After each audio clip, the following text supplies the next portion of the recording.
Hello everybody and welcome to Limited Level Ups. I'm Alex and today's episode is the Modern Horizons 3 State of the Format Address episode. If you've caught one of these before, you know what we're in for. I'm here to inject your brain with everything that I currently know about the format, give you the scoop about what's been going on big picture after a week of playing, and as always, just gonna touch on a bunch of ideas that I think are gonna be helpful if you're looking to win a bit more in this format. Lots to talk about, so let's just jump in. So, on the docket today, we've got a few things to talk about. Number one, and I think what's going to take up most of our time here, is just talking about the archetypes, talking about where things have fallen, the stronger, the weaker archetypes, giving you a good overview of that kind of stuff, just so you have that big picture view of what you want to be doing as you're going into your next drafts. Secondly, I do want to take a bit of time talking about the lands in this format, both the cycle of common fetch lands that tap for a colorless and also go get 1 to 3 land types, and the MDFCs, the cards that are spells on one side, lands on the other. These cards, both these cycles, the fetch lands and the MDFCs, they've been the cards I've gotten the most questions about this week. People just trying to figuring out how many lands do you replace with MDFCs, where do you draft them, where do you take the fetch lands in draft, just a lot of ideas centering around the numbers of things, basically. So, hoping to shed some light on that, give my perspective. And then thirdly, after we talk archetypes and some thoughts on the lands, I've set aside a handful of cards that have cool build-around potential, or are part of maybe 2-card combos, maybe a few cards that I think have slipped under the radar on week 1, but I found to be pretty good. Something like, for example, Essence Reliquary here, which is the 2 and a white artifact that you can tap it to return a permanent to your hand. That's a card that I think is pretty strong, but isn't apparent exactly when you read it what you're supposed to do with it. I'm going to be talking about a bunch of individual cards when we talk about the archetypes, of course, but I think a big part of being good at this format, past just knowing what the good cards are and the archetypes that play well, is building up a library of useful interactions, cards, small packages of cards that play well together. You can certainly draft this format just by knowing the good cards, playing the good cards, the ones that go in the focused linear archetypes, knowing that red-green Eldrazi is very good and red-white aggro is very good. But I think where you're really going to get an edge in this format, especially as the weeks go on, is knowing how to use the niche cards or the weird cards, or how to make certain build-arounds tick. Because there are a lot of cards in this set that you can take advantage of. Like, I think there's a lot of potential in a lot of the cards that if you know how to use them right, you can definitely have something that is more than the sum of its parts. And unlike some other sets, some standard level sets where the tier 2 cards, the tier 3 cards, or the kind of not so great cards might just not be that powerful, in a Modern Horizons set, most of the cards are just like adequate power level. So the ones that are underperforming, it's not that they are bad, it's that they usually just need a little bit of help, or a little more support, or the right cards to be played with them. So using that knowledge and being able to leverage that, I think is going to give you a really big edge over the people that aren't doing that and aren't thinking about the cards in that way. So again, just in that last section today, hoping to highlight some of that kind of stuff. But before we get into any of that, we have to address the fact that this set has a mythic common, just like Inspiring Overseer and Organ Hoarder and its great granddaddy Sprout Swarm.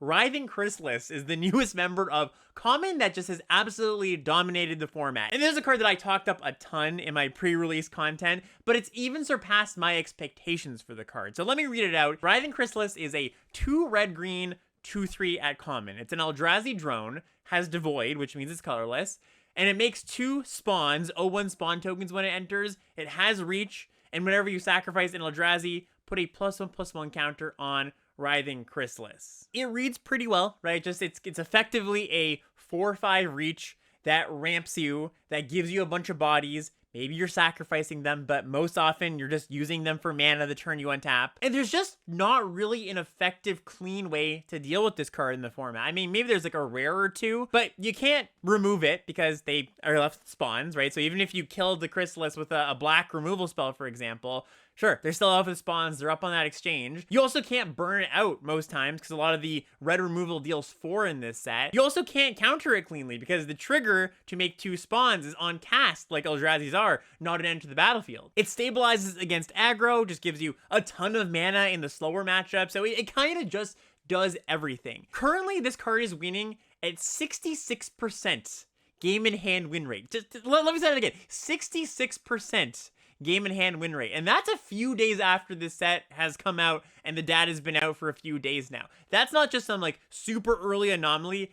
that is actual performance. And if you go on Twitter, on Sirkovitz's Twitter, Sirkovitz noted that like those other cards, those other mythic commons I talked about, Inspiring Overseer, Organ Hoarder, those cards were dominant. Writhing Chrysalis is a unprecedented level of dominance. Like, it is so much better than every other common, every other uncommon. It's only surpassed by a few rares. Like, right now, if you just sort by game in hand win rate on 17 lands, Writhing Chrysalis is the third most winning card in the entire set. So, Red-Green Eldrazi is one of the best decks, not entirely carried by Writhing Chrysalis. There's a lot of good cards in that deck, but a big part of it is the fact that you get this card at common.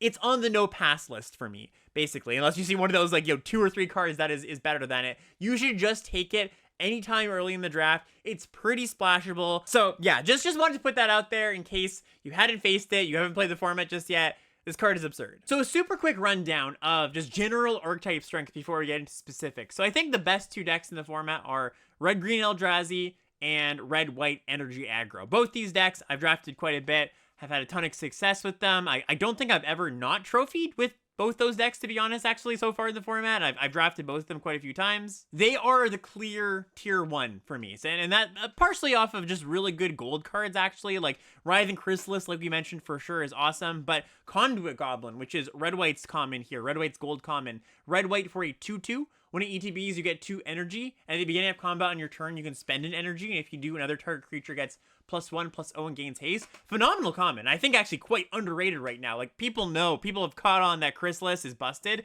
And I'm not saying that Goblin is on the same level, but I get like 7th, 8th pick Goblins currently. And I think that's something that probably will change soon, but it's just a card and an archetype in general that I think if you're not following along with like 17 lands and the archetype win rate data, probably not one that you're absolutely like, oh, I gotta draft that. Like, Eldrazi have been getting a lot of the spotlight, right? But I do think that Red-White is in the same tier as those decks too. Then we've got a cousin of Red-White Aggro, which is Blue-White Aggro, and I think that deck's pretty good too. I haven't been as much of a fan of Blue-Red. We'll get into specifics as we talk about energy, but I think the more aggressive-leaning energy decks have been the ones that early on have performed well. Then we move into some sort of like middle tier decks, the modified decks, which are green-white, black-green, and white-black. I found these decks to be okay. Like, every time I've drafted them, it's been because they've been really open, and it's clearly the thing I'm supposed to be doing. I don't think it's a deck that I'm going into my, I open my first pack, I'm like, what do I want to draft?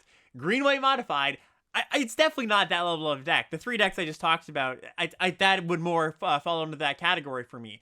But every time I've been these decks, I've been okay with them, just not super impressed, right? When I play my green-red Eldrazi deck and I go turn 2 ramp creature into turn 3 Chrysalis, I say, wow, that's busted. When I play my red-white energy deck and I go 1-drop into Conduit Goblin, into good 3, into Area Auxiliary, which is the 4-mana 3/3 flyer that supports 2, I go, wow, that's a really busted start. There are some starts like that with green-whites and the other modified decks, but they don't come together as often. So a deck that I think is not bad, like these modified decks, but I also think that they're not my first choice, basically. And then the kind of 2 red-headed stepchild decks of the format, Black-Red Affinity and Blue-Black kind of control draw 3. Both of these decks, I think, actually have quite a bit of potential. Just like modified, they're not my first choice, and we're going to get into the specifics, of course, when we get into it. But I've seen some pretty good red-black decks. I think they have to be quite focused. I think you have to be at a table where nobody else really wants to do the thing, and you get a lot of cranial rams and a few other key commons, but a deck that I think is definitely draftable and good when it gets there. And then blue-black, a deck I haven't seen on the battlefield a lot, honestly, but I do think there's something there, so stay tuned for when we talk about blue-black. And a quick pit stop here. If you're enjoying the show so far, or if you like any of my content, check out the Patreon, patreon.com/limitedlevelups. That is the best way you can support me or any of my content. If you're watching along on YouTube, a like and a subscribe also goes a really long way. But if you want access to some of the Patreon benefits over there, all of those benefits are directed at getting you better at limited magic in some way, whether that be deck techs from the Limited Level Ups Discord. You can ping me at any time, be like, hey Alex, what do you think of this deck? I'll give you my opinions. On some of the higher tiers, you get draft log reviews, video reviews. There's the coaching tier at the highest tier if you're really looking to take that next step and level up your game. So go check it out if you're looking to either support the show or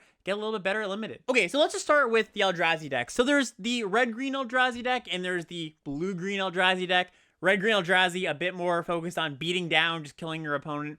Blue-green builds as more of a rampy, cast the 7, 8, 9 mana Eldrazi's, and that's a thing I think you can do, but one of the things I've noticed is that the red-green version of the deck does a really good job of letting you cast those cards anyways. It also can just kill you quickly in the early game.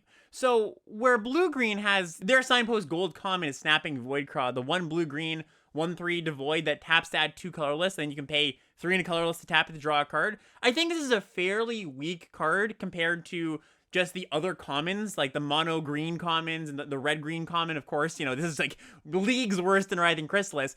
And you're putting this card in your deck ostensibly to want to cast 7 and 8 drops, but I think a lot of the time you just cast your like Eldrazi Repurposer in your red-green deck. The 3 mana 3/3 comes in with a spawn, and when it dies, you leave a spawn. That lets you cast some pretty big things too. So while I think there is something to be said for if you're drafting a blue-green version of Eldrazi, like you can go way over the top, like just a ton of mana sinks. Maybe you've got something like Path of Annihilation, which is a card we're going to talk about in a second here, the 4 mana enchantment that comes in, gives you 2 spawns, and your Eldrazi's tap for a mana of any color. Like you're just making a million mana and going way over the top.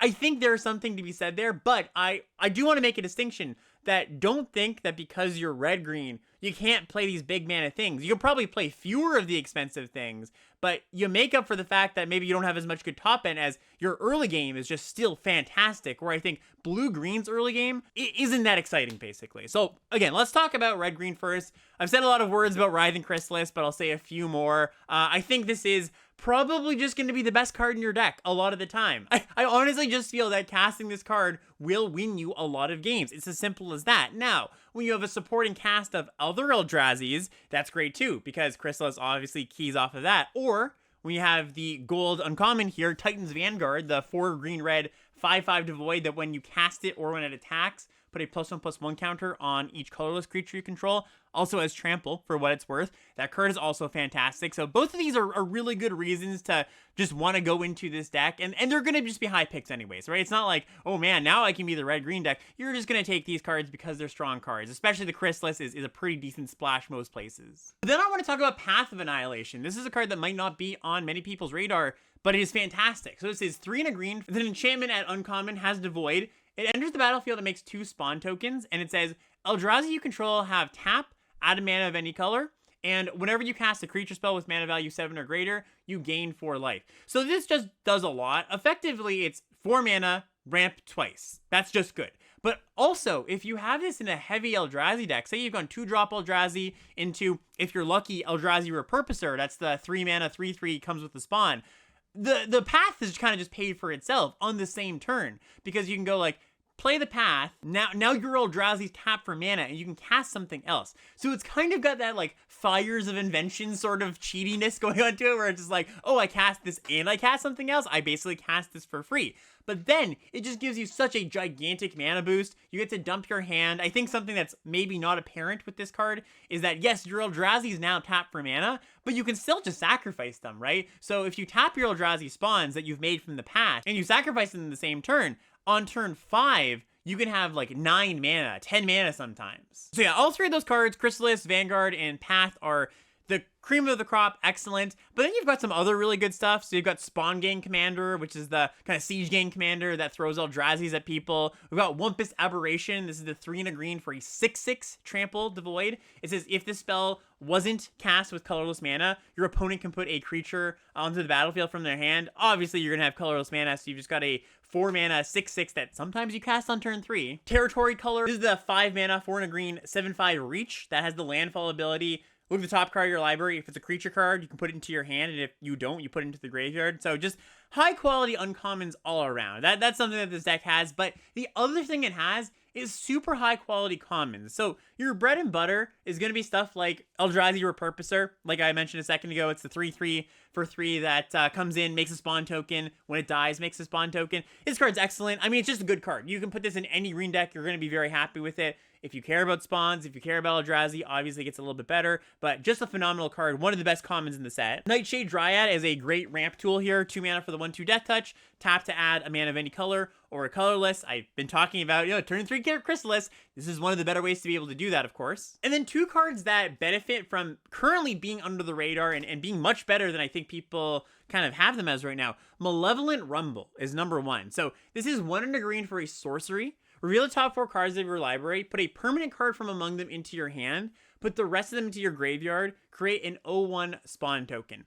So this card is really, really strong, partially because it finds your Writhing Chrysalis. Like, no joke. The fact that you sometimes play this on turn 2, don't have a Chrysalis in your hand, find the Chrysalis off of it, then cast that on turn 3 with the spawn token, I think is a really big deal. And I think you actually can see that in the stats on 17 lands. Like, currently, this is like the 3rd or 4th most winning common in the set. Again, partially pulled along by Writhing Chrysalis, but I think this card is just strong in general. You can sort of think of it like a Nightshade Dryad, right? The ramp spell, the mana ramp creature, but it's better in the late game because it's not just like a small death touch thing. Maybe you actually go find a giant Eldrazi. Maybe you're just using this to hit your land drops. It's very flexible, very versatile. That spawn is a really big deal. So this is a card that if you've got some really good 4s, some good top end, I played 3 of this card, and I've been very happy with it.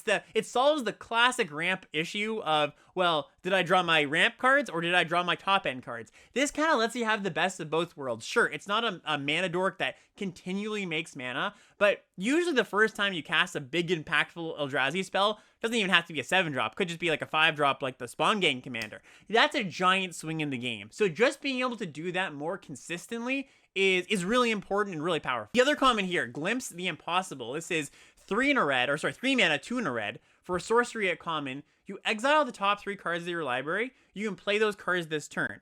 At the beginning of your next end step, if any of those cards remain exiled, put them into the graveyard, then create a 0/1 spawn token for each one put into the graveyard this way. So this is a very modal, versatile card. I've cast it on turn 3 just to make 3 spawns. I didn't plan to play anything. You can, of course, because it's the templating of until you're at the end of your turn here. Like, the times I would do that is maybe I have a 7-drop that I can cast on turn 4, or I've got Path of Annihilation, the enchantment that those Eldrazi's turn into 3 mana dorks, 3 kind of birds of paradise. And then later in the game, you just use it as a draw 3. Like I was talking about, sometimes these Eldrazi decks just have like a ton of mana to work with, and you rip a Glimpse of the Impossible off the top, and you just cast all of those cards. You play a land, cast 2 spells, or maybe just cast the best of the 2, and then it's just a draw 2, like a late game divination. I think this card is really good. Now, I wouldn't play as many copies as Malevolent Rumble. Malevolent Rumble doesn't have quite the diminishing returns, but I've been happy playing 2 Glimpses when I've got enough Eldrazi synergies, enough stuff like Path of Annihilation, or just enough really expensive Eldrazi's that I'm happy to cast this on turn 3 as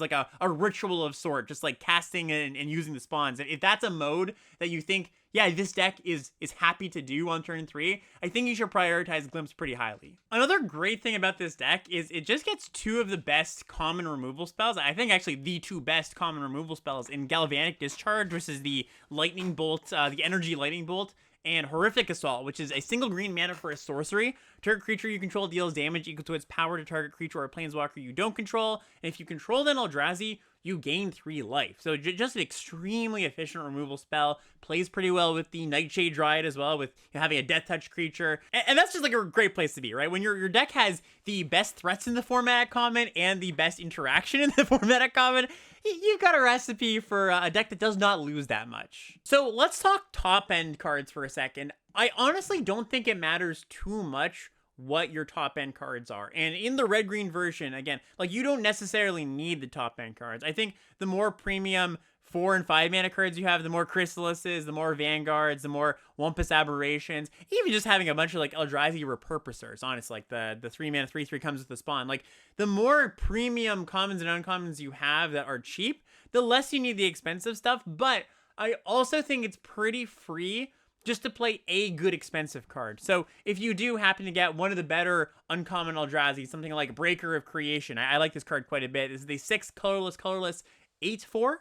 Hexproof from each color, Annihilator 2, and when you cast the spell, you gain 1 life for each colorless permanent you control. That's lands too, so you're going to gain like 12 life off of this thing a lot of the time. Maybe you're even lucky enough to have Emrakul, the World Anew, which I do think is actually a good castable card in this format. That's the 12 mana 12/12 comes in, gains control of all your opponent's things, protection from basically everything. But, you know, when this leaves, you have to give your opponent's things back. But it's just an absurd card. And 12 mana, you have to be able to cast that with enough spawns. You're playing stuff like Glimpse the Impossible to make 3 spawns. You've got a few Chrysalises. Maybe you've got a Path of Annihilation to really cast a 12-drop. But I think if you've got 4, 5, 6, 7 things that make spawns, especially multiple spawns, Emrakul is a castable card in the format. Oh, want to call out another rare here that's actually pretty good. This is Kozilek's Command, X colorless. You choose 2 modes. Either you make X spawns, or you scry X and draw a card, or exile target creature mana value X or less, or exile up to X cards from graveyards. This card's really good. Like, the 3 modes that you're going to use are the top 3, of course, but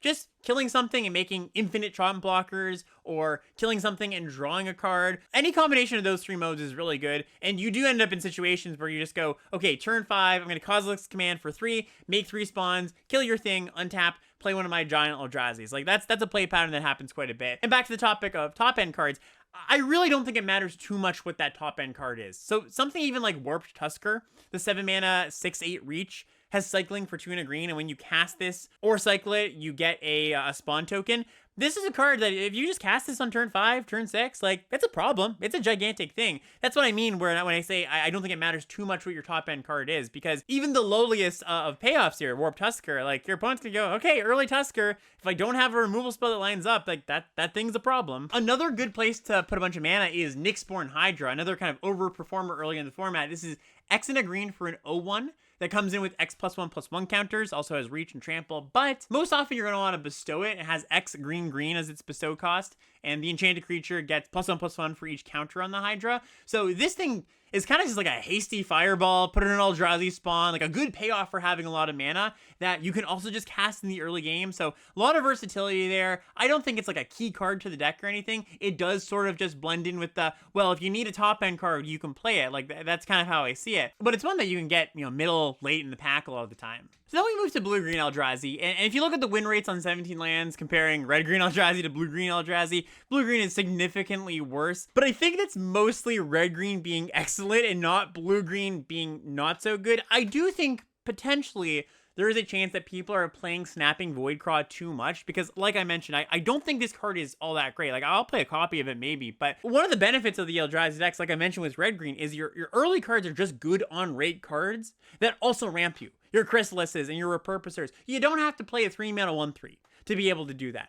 All of your other cards just make spawns. So I would say if you're drafting blue-green, that might be a trap you might fall into, is just playing too many Voidcraws. I'm not saying the card is unplayable by any means, it's just not that important. The blue-green Eldrazi's you get are all pretty good. So one of the better ones, Depth Defiler. This is another really premium uncommon. This is 3 blue for a 3/5 Devoid. It's got Kicker for a colorless mana.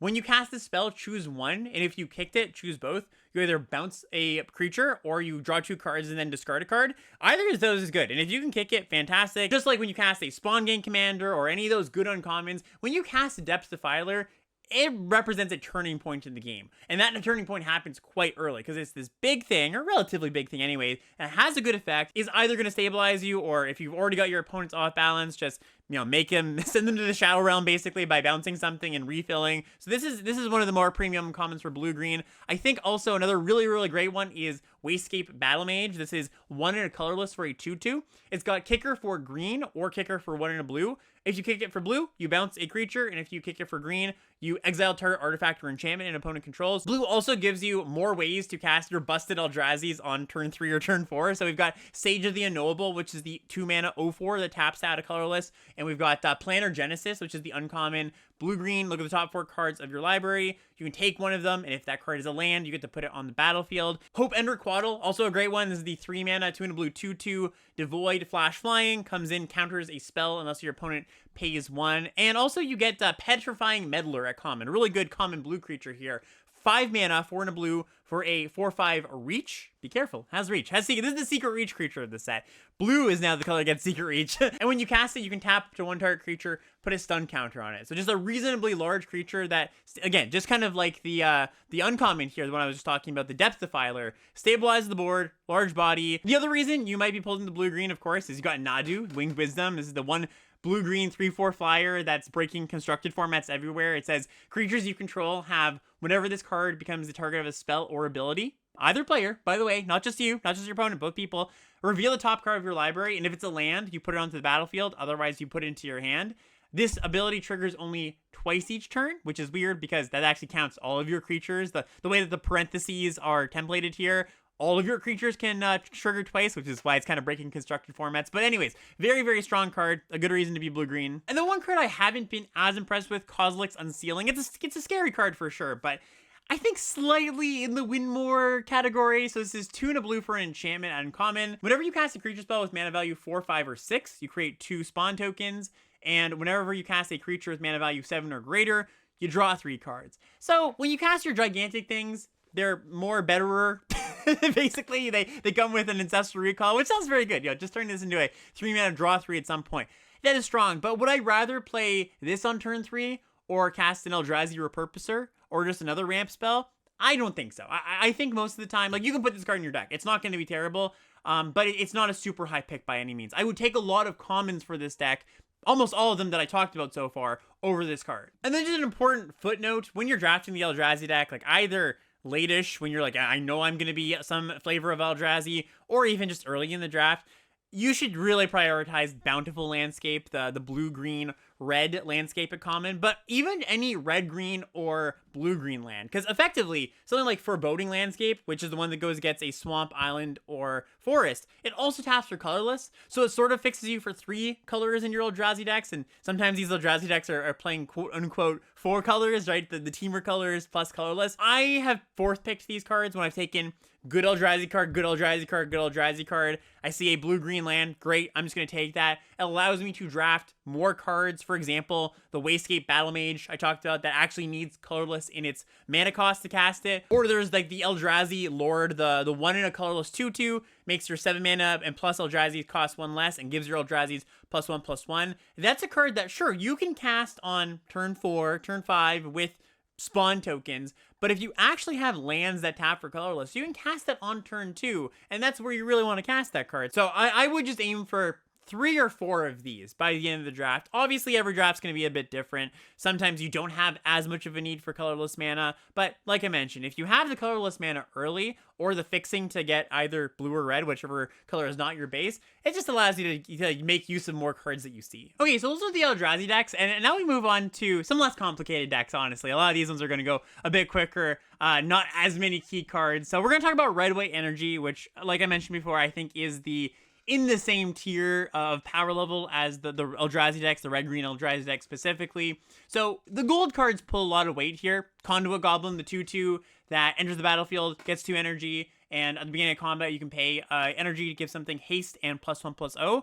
This card is great in multiples because they can haste each other out. Like, just having your next 2 creatures have haste, whatever they are, it almost doesn't matter, is very powerful. So this is a card that I think is being overlooked right now. I'm happy to take this early, try to get into red-white. It's a phenomenal 2-drop. Also, Scurry of Gremlins. This card is great too. This is the 2 red-white enchantment. When it enters the battlefield, you make 2 gremlin tokens. Then you get an amount of energy equal to the number of creatures you control. You pay energy, 4 energies, and creatures you control get +1/+0 and gain haste until end turn. That's just an ability you can use anytime you have the 4 energy. So this is sort of an energy deck, like it's built as an energy deck, but you don't have to lean into it all that much, I found. Like, yes, your cards are just going to make energy, and in-game, you kind of go, okay, well, I've got these cards in hand, and 3 of them make energy, and let me figure out where I want to use that energy. A little bit more of a gameplay thing you're figuring out than a drafting thing. Now, there are some cards, specifically I would call out Amped Raptor, that does make you want to draft a little more energy than you might usually. So Amped Raptor is like the Path of Annihilation / Titan's Vanguard, like the uncommon for your energy decks, no matter what flavor. So this is a 1 in a red, 2/1 first strike. When it ETBs, you get 2 energy. Then if you cast it from your hand, exile the top cards from your library until you hit a non-land, and you can cast that card without paying its mana cost by paying energy instead. Card is just phenomenal. You cast it on turn 2 if you have no other 2-drop. Sometimes you hit another 2-drop. So on turn 2, you've got Amped Raptor into Conduit Goblin. Conduit Goblin then gives the Amped Raptor haste on turn 2. But then later in the game, you flip a 4-drop maybe, or on turn 3, you don't have to flip a 4-drop. You just cast this on turn 4, you hit another 2-drop, you hit a 3-drop, you cast another 2-drop from your hand with mana. It's a very explosive card. It's a card that I drafted a blue-white deck yesterday. I splashed 2 copies of this in that blue-white deck. It is a splash-worthy card, I believe, even if you're not always going to cast it on turn 2. Turn 2 is not even the best time to cast it a lot of the time. Sometimes you do want to wait till you have 4 energy so you can cast every card in your deck. You're never going to miss off of it. So just heads up, I think a lot of people know this card is good, but it is premium, it is excellent. Some other energy cards that I'm happy to fill out my curve with: Hexgold Slith. This is the 1 and a white 2/1. ETBs, you get 2 energy. When it attacks, you can pay 2 energy, and if you do, it gains first strike until end of turn. And when it deals combat damage to a player, you put a +1/+1 counter on it. Smelted Chargebug. This is a card that has very much surpassed my expectations of how good it was going to be. This is the 1 in a red 1/3 menace that enters the battlefield, and you get 2 energy. When it attacks, you can pay an energy, and if you do, another target attacking creature gets +1/+0 and gains menace until end of turn. Really a pain for your opponents. Just makes it almost impossible for your opponents to block in the early game when you give this has menace and you give something else menace. Really good with Conduit Goblin, like most things are. And then Solstice Zealot. This was a card that took me a day or two to come around on, but I actually do like this card quite a bit. So this is the 2 and a white 2/3. ETBs get 2 energy. You can pay an energy to tap target creature. Yeah, just another good energy source. Helps you be aggressive. Helps tap down the giant Eldrazi. One that, just like the other 2 cards I mentioned, the Chargebug and the Slith, happy to fill my curve out with. 2 more premium cards here. Airy Auxiliary is the 4 mana 3/3 flyer that comes in and supports 2, which means puts a +1/+1 counter on up to 2 target creatures. Can't put them on the same thing. But, just imagine the curve of going Conduit Goblin into any 3-drop, into Auxiliary, give your Goblin a counter, give the 3-drop a counter, haste out the Auxiliary as a 4/3 flyer. That is an incredibly scary start. Or, make it even better. Start with another card that I like a lot, Mandibular Kite. This is the single mana living weapon that gives the creature +1/+1 and has flying. Equip for 4 mana. One of the strengths, and as you see, I'm talking about all these cards, and most of them are commons, aside from the Amped Raptor and Scurry of Gremlins. One of the things that this deck really thrives on is so many of the good cards are just at common. Like all the cards I mentioned, I would be happy to just fill my deck out with 2 or 3 copies of them and call it a day. It'd be like, yep, that's the deck, that's great. As we talk about the white aggro decks here, I want to call out the 3 removal spells at common: Thraben Charm, Dog Umbra, and Expel the Unworthy. Thraben Charm is the 1 in a white instant that either deals damage equal to twice the number of creatures you control, or you destroy an enchantment, or you exile target player's graveyard. Dog Umbra is the flash aura that pacifies your opponent's creature or gives your creature Umbra armor if you put this on your creature, so sort of like a protection spell. And Expel the Unworthy is the 1 in a white sorcery. Choose target creature mana value 3 or less if this spell was kicked. Instead, you can choose any target. The kicker is 3 mana, 2 in a white. Exile the chosen creature, then its controller gains life equal to its mana value. I think clearly the best one here is Thraben Charm. My first few drafts of red-white, I had the option of Thraben Charm or the Devoid deal 4, 1 in a red, deal 4 target creature. And I was like, I don't exactly know which one's going to be better. I tried one of each. Thraben Charm was much better every single time. Being an instant matters. Being able to kill 8 toughness cards a lot of the time, honestly. Like this can just kill those at instant speed. Really, really mattered. The enchantment thing mattered once in a while. So if you're making the choice between these 3 cards, I think it's a very clear Charm is the best. Dog Umbra is fine. And then, especially if you're an aggro deck, I think Expel the Unworthy is just not something you really want. You don't want to spot your opponents a few life, and Sorcery is a big deal here. Actually, I'm surprised this card is as weak as it is compared to these other 2, because I think Expel's pretty underpowered. Then we move to blue-white, which in strategy is very similar to red-white. It's just trying to kill your opponent most of the times. I have seen some slower blue-white decks that are sort of taking advantage of maybe some higher rarity cards, but I think the plan at common and uncommon is like Wizards has laid out, like a blue-white flyer deck where you just got a few cheap flyers, you've got some interaction, maybe you're gumming up the ground. The card that replaces the Conduit Goblin in this spot, the gold uncommon, is Riddlegate Gargoyle. And Riddlegate Gargoyle, I think, is about as good as Conduit Goblin. Maybe even a little bit better, to be honest. This is blue-white for a 2/2 flyer. When it enters the battlefield, you get 3 energy, and whenever you attack, you can pay 2 energy. If you do, target creature you control gains lifelink until end of turn. So, just like red-white, a great gold common, and a really good gold uncommon. I think not as good as red-white's gold common, but Emissary of Soulfire. 1 blue-white for a 1/4. ETBs, you get 3 energy. You can pay 2 energy to put an Exalted counter on target creature you control. An Exalted counter being a counter that gives a creature the ability, whenever a creature you control attacks alone, it gets +1/+1 until end of turn for each instant of Exalted amongst permanents you control. So you could just, like, if you have enough energy, say you have 9 energy, you go 3 of my things get exalted. My Real Gay Gargoyle attacks alone. It's going to be a 5/5 flying lifelinker. That's pretty good. Got Electrozoa, which isn't a card I generally like a lot anywhere else, but I do think is a perfectly fine card for this deck. So this is the 2 in a blue, 3/1 flying flash. Then when it enters the battlefield, you get 2 energy, and then you have to tap it unless you pay an energy. Just a 3 mana 3/1 flyer. Exactly what this kind of deck wants. Like, you're not playing a super long game, so hopefully you don't run out of energy and this thing becomes useless. Clocking them for 3 per turn is a very nice clock. Aether Spike is pretty good in this deck. The 1 in a blue instant that choose target spell, you get 2 energy, and you can pay any amount of energy, and you counter that spell unless this controller pays 1 for each energy paid this way. So you've got the classic blue-white tempo plan of being like, stick my Gargoyle, stick my Electrozoa, leave up Aether Spike. It's the very classic get ahead, stay ahead kind of strategy. We lose the Charge Bug, of course, when you compare it to the red-white deck, but we get Tempest Harvester, which I don't think is as good, but it's totally serviceable. This is the 2 mana 2/1, 1 in a blue for a 2/1. ETBs, you get 2 energy, and you can tap it to pay an energy, draw a card, then discard a card. And I also want to take this opportunity to call it just 2 good blue cards that I think are going a little bit later than they should. I don't think they need to be in any specific deck. If you've got blue mana in your deck, I think you're happy with these cards. So the first one here is Serum Visionary, 2 in a blue for a 2/2. Enters the battlefield, draw a card, scry 2. I think it's just a great card. I've heard some thoughts about like, oh, this format's ultra synergistic and this doesn't have much synergy. You know, maybe you're like the blue-black drawing cards deck, but I think this card is powerful enough that you don't need synergy. And that's a theme and just an idea I'd put forward in this format in general. You're going to hear a lot of people, myself included, be like, you know, synergy, synergy, synergy. You want all your cards to play together.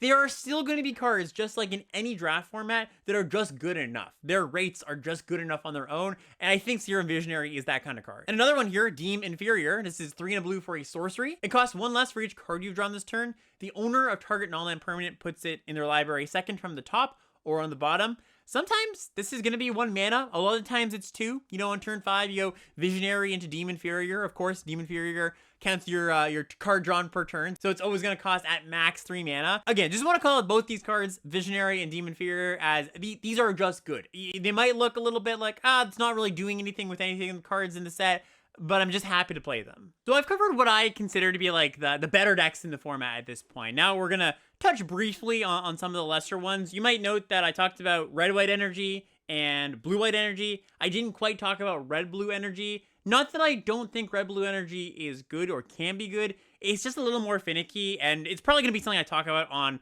a later week of the format. There's a lot of moving parts. It is a little bit more the synergy combo. You need specific cards, and you want specific interactions to go a certain way. For the sake of time, I'm not going to be covering it here, but I just wanted to put out there, I don't think it's a bad deck. It's just a little bit less straightforward and a little bit easier to get wrong between balancing like non-creatures and like how much removal you have. Are you more controlling? Are you more aggressive? That is one of the traps you can fall into. It is the classic example of my red cards in this format are very aggressive. My blue cards are not that aggressive sometimes. So I sometimes mesh the wrong cards together. You could be more of a red-blue aggro deck, like take the blue aggressive cards we talked about from the blue-white deck and the red aggressive cards from the red-white deck. I think that works, but there's also that other sort of engine-y, Rube Goldberg, make a bunch of energy kind of deck that kind of obscures what you want to do exactly with blue-red. So like I mentioned, something we're going to cover on a later week, I'm sure. Another set of decks that we're not going to go too deep on here, I just wanted to say a few words, is the modified decks. So like I talked about at the top when I was just giving a broad overview of the archetypes, I think out of green-white, black-green, and white-black, I like the green-white modified decks the most. Mostly because you get to play the good white cards and the good green cards, and both white and green are good colors, and black is a pretty weak color. Like, it sort of just comes down to that. There's also not a lot of synergies I really like in black-white, and it gets 2 of the kind of weaker gold cards in Obstinate Gargoyle, which is the 1 black-white 2/2 that has flying as long as it's modified and has persist, which means when it dies, it comes back with a -1 counter, and Undo Not Master, which is the 4 mana 2/2 lifelink that whenever a modified creature dies, you put 2 counters on it, 2 +1/+1 counters, and it's got the adventure, white-black, throw a line, distribute 2 +1/+1 counters among 1 or 2 target creatures. Like, these cards are okay.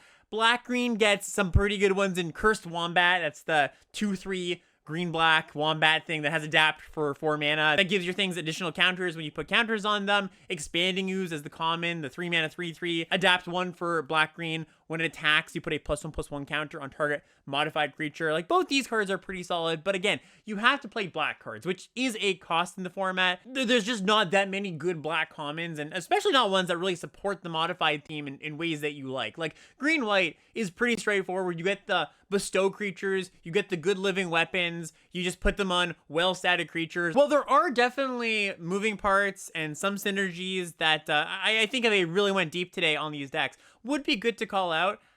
I think it's not that useful right now in the format because it's a lot of what you see is what you get. And a lot of like, well, if this looks like it should go in my deck, it probably should. You know, if you've got the modifications that look strong, you should put them in your deck. If you're a Cursed Wombat black-green deck, and you've got a bunch of cards that put +1/+1 counters on your creatures, or adapt creatures, yeah, like, that's just going to be pretty functional. I would mostly just treat all of these decks as aggressive decks. Just, you know, you're trying to curve out, trying to kill your opponent, not trying to get to the point of the game where your opponent casts a bunch of Eldrazi's, because you're going to get kind of outclassed at that point. I have seen white-black decks that are a bit more grindy, a bunch of removal spells, some recursion. That works too. I think that if you are white-black, I would actually lean towards that. The grindiness, the removal spells, card advantage, less so its actual theme of modified creatures dying. I think that's a very weak and not very supported theme. So yeah, another grouping of decks that I think we're going to come back to on a later week. If it's open in your seat, if you're like, hey, this is a thing to do, that's totally fine. I think there's nothing wrong with drafting these decks. They're just not the #1 decks that I'm going into a draft trying to draft. All right, Black-Red is up next. And Black-Red is a funny one because pre-set coming out, a lot of people kind of theorized that the deck wasn't that supported, and some of the cards are sort of underpowered, a little bit dorky. I think those things are true. I don't think people are too wrong about that. But I also think that there's a certain critical mass, a certain threshold you can reach, where if you've got almost all of your cards are artifacts, and you've picked up enough, specifically 2 cards I want to call out here, Cranial Rams, which is the red-black common, the living weapon, equipped for 2, the equipped creature gets +X/+1, where X is the number of artifacts you control. And Refurbished Familiar is the 4-mana, 3 and a black, 2/1 flyer with affinity for artifacts that when it ETBs, each opponent discards a card, and for each opponent who can't, you draw a card. These are the 2 keys to the deck at common. Like, both of these cards are very, very strong, but both of them require a lot of artifacts. Every single card in your deck that isn't an artifact is going to make both of these cards worse. Specifically the Ram, but the Familiar too. You really want your 1, 2, 3 curve out to be like 1, 2, play a Familiar, maybe on 4 if you're lucky, like play 2 more and another 2 drop. Like those are the starts that are really, really strong. Of course, Cranial Ram plus Refurbished Familiar is really good. Just having a flyer and evasive body to put the Ram on. This is what you're looking for. So the way you get into Black-Red, I think, is just noticing it's quite open. Seeing a 7th, 8th pick Ram, maybe you saw a Cranial Ram in an earlier pack as well. Getting Refurbished Familiar a little bit late. Like, I would play as many copies of these 2 cards as I could, and I will play as many copies as I can. There's explicitly good in multiples too. That's the big thing. So what are you filling your deck out with if you're not gonna have a bunch of premium cards, which you're generally not?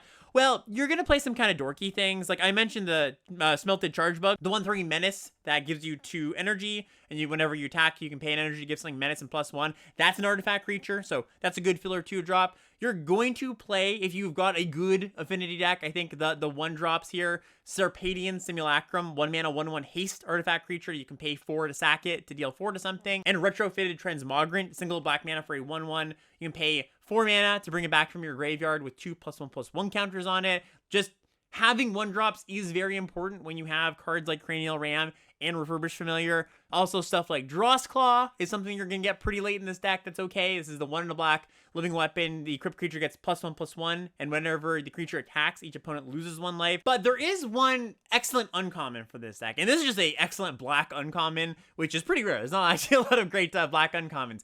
Marionette Apprentice. This card is so strong. 1 and a black for a 1/2 with Fabricate 1, which means you can either, when it comes in, make a servo token, a 1/1 artifact, or put a +1/+1 counter on the Apprentice. Whenever another creature or artifact you control is put into a graveyard from the battlefield, each opponent loses a life. So this is the card that comes down, It makes 2 bodies, which is obviously something we like. It's a very good thing to do. Gives you a body for your ram, gives you an affinity pip for the Refurbished Familiar, but then kills your opponent pretty handily over the course of a few turns, especially if you've already gotten a few hits with the Refurbished Familiar. Just means any creature combat is going to deal your opponent a lot of damage. There are also sacrifice outlets in black that you can really go off with this card. So I'm going to add that to the third really premium card you want for this deck on top of the Cranial Ram and the Refurbished Familiar. And then a card that I think is pretty strong in this deck that you get to make use of is Infernal Captor. So this is the 4 mana 3/3, 3 in a red for a 3/3.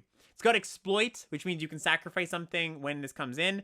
And if you do, you gain control of target artifact or creature until end of turn. It gains haste, classic threaten effect.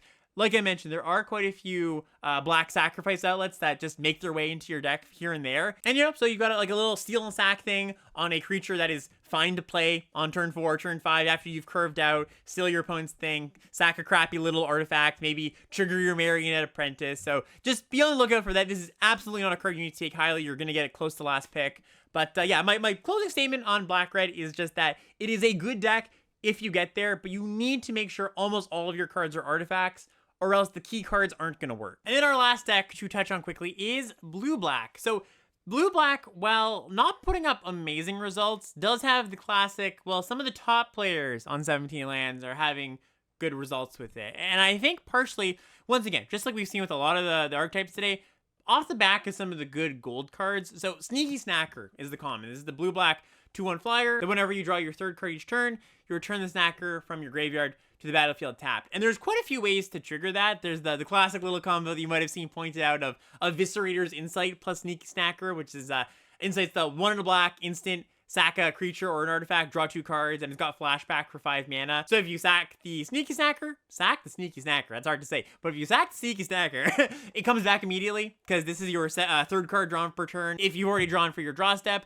so you can do that kind of as an engine. You've also got some pretty good ways to just draw 3 cards. Brain Surge, the 3 mana draw 4, and put 2 cards from your hand on top of your library. And I think a way you get into this deck is the rare Psychic Frog. This card's excellent, like one of the best rares in the set. Blue-black for a 1/2. Whenever it deals damage to a player or planeswalker, draw a card. You can discard a card to put a +1/+1 counter on Psychic Frog. And he also has the ability, exile 3 cards from your graveyard. Psychic Frog gains flying until end of turn. So yeah, another deck that I think I'm going to have some more words to say on the specifics as we get further into the set, more weeks go on. But just like a lot of the archetypes, I do think the gold cards are what you're going into it for. I think that's a good reason. Like if you open a Psychic Frog, yeah, like I would be on the lookout for if Blue-Black is open. And now some thoughts on some lands. So the most common question I've gotten this week is, how do you swap out the MDFC lands on one side, spells on the other side lands for your basic lands? Is it a 1-to-1 swap? At what point do you start counting them as spells? The most succinct way I can put it, and the way I've been kind of thinking about it, is your first 2 of these, the MDFCs, you can just take out basic lands for them. I think that's totally fine. This is kind of following the Frank Karsten math of you can afford 2 tapped lands in your limited decks and not have that affect your curve out too much. Anything past that kind of has you casting cards off curve a little bit too often. And while for the monocolored ones, you can play them untapped for 3 life, you don't want to be doing that too often, right? That's something that is more of a, I have to do this because I don't want to fall behind, rather than I actively want to pay 3 life. That's a big cost. So when you're drafting them, prioritize the first 2 pretty highly, because an upgrade on 2 basic lands, like almost any of the MDFCs, I actually think it doesn't matter all that much. Even the worst MDFCs are going to be pretty big upgrades on your basic lands. Sure, there are some that are better than others. I think one of the better ones, for example, is Witch Enchanter, the 3 and a white one that comes in. It's a 2/2, comes in, destroys an artifact or enchantment, and it's just taps for white on the backside. I think that's one of the more premium ones. But past that, I've actually been pretty happy with whatever they are. And where I take them in the draft kind of depends what else is in the pack. But if there's nothing too exciting for me, I'll just speculate on one. Even a sort of off-color one, like one of the dual lands that maybe is only touching one of my colors and it's hybrid on the front. Like, that's totally fine too. Maybe that enables a splash a little bit later. I'm not sad to take them around the middle of the pack. I don't think you should take them super highly. Like, they're not format defining where it's like you got a first, second, third pick them. You want to be taking good main deck spells, like spells that don't go in your land slot, over them, but definitely over replacement or slightly above replacement level things, because like I said, upgrading those first 2 lands is a really big deal. But then there's the question of where do you go from there? You know, you're drafting and you've already checked that box. So like, yep, I've got my 2 MDFCs. I'm going to take 2 basic lands out, put these in their spot. Do you keep prioritizing them after that? I would generally say no. Since you can't really afford more than 2 of them, replacing them 1-to-1, that means past that generally, and these are kind of rough rules, right? I'm not saying you're never going to do this, but generally, past that, your MDFCs would be replacing spell slots or taking up a spell slot. And if you have too many of the clunky MDFCs, like the Waterlog Teachings, which is the blue-black dual land on the backside, and the front side is the instant that goes and gets an instant or a card of flash from your library and put it into your hand, or the Rakdos one, Bloodsoaked Insight, that's the one that kind of like draws 3 cards off your opponent's deck and you can play them. These ones are a little bit clunky, a little bit situational, not just awesome on-rate spells. Because you don't want to be filling your spell slots with this, it just means that you're not going to take them after you've locked in your first 2 MDFC land slots. Now, I still think that cards like Witch Enchanter or like Stump Stomp, the bite spell, you can still take these. Basically the ones that just look like fine spells that you would cast in your limited deck. I think these you can just have, there's not really that much of an upper limit on them if you're putting them in the spell slot. Because if you're just like, okay, these are spells when I need them and lands if they need them sometimes, that's great. But I've done a lot of deck techs already so far where I think people have over prioritized these lands and they've ended up like with 7 of them, and it's like, well, 2 of them, maybe even just 1 of them are Witch Enchanter Stump Stomp level, where I actually want to put them in the spell slot. Now we've just got a lot of cards that we probably can't play because all the clunky ones, I can't replace a bunch of basic lands for them. So that's the tension. That's the thing you really want to work through. So just to put a bit of a stamp on this, when you're drafting, I would make sure one of the things I prioritize is I have those 2 at the end of my draft. It's kind of just a box I want to check, just like all the other things you're balancing when you're drafting, your curve, making sure you have enough for interaction, making sure I have at least 2 MDFCs that I can swap my basic lands out for. That's something that is on my list of priorities here. But then past that, only prioritize the ones that you're going to put in your spell slot. I think that's the best way to approach it broadly. I don't think it's some horrible, terrible mistake if you wanted to try out 3 of them replacing basic lands, but I do think it's a mistake to have too many of the mediocre spells in your spell slots. That's where you can kind of fall into a trap of here, yeah, these are really, really strong, and then just getting too many of them.